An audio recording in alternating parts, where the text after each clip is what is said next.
Ducker the Midnight Road. The night was darker than usual as I drove along the empty highway. My dashboard clock read 11:43 p.m., and the moon barely cast any light on the road. I was alone with no cars in sight, just the hum of the engine and the occasional creak of the car. I had driven this route many times, but tonight felt off.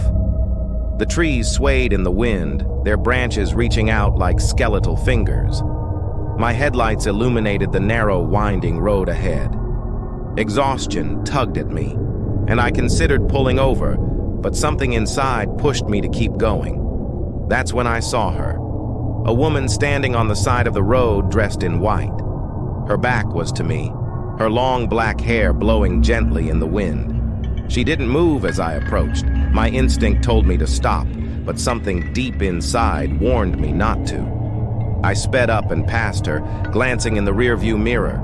She was gone. A chill crept up my spine. I told myself it was a trick of the light, but my hands trembled on the wheel. I tried to focus on the road, but dread clung to me like a heavy fog. The radio was just static, and the silence felt oppressive. Then she appeared again. This time she stood directly in the middle of the road.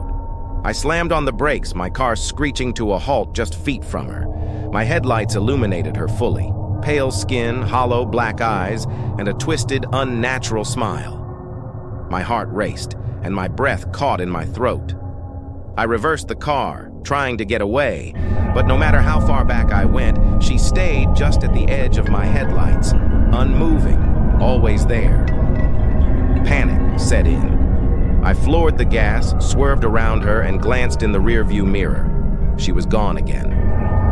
My pulse pounded in my ears as I sped away, trying to escape the nightmare. Then the radio crackled to life.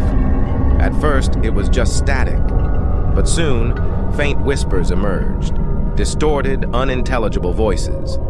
I tried turning it off, but the whispers persisted, growing louder, more urgent. The pressure in my ears intensified, as if something was closing in on me. Suddenly, the car jerked violently.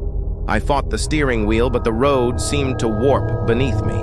My headlights flickered, casting strange, twisting shadows. And then she was there again, right in front of me, her face inches from the windshield, her twisted grin etched into my mind. I screamed. The car veered off the road and crashed into the trees. Everything went black. When I woke, the car was wrecked, my head throbbing with pain. Blood trickled down my forehead, and I struggled to move.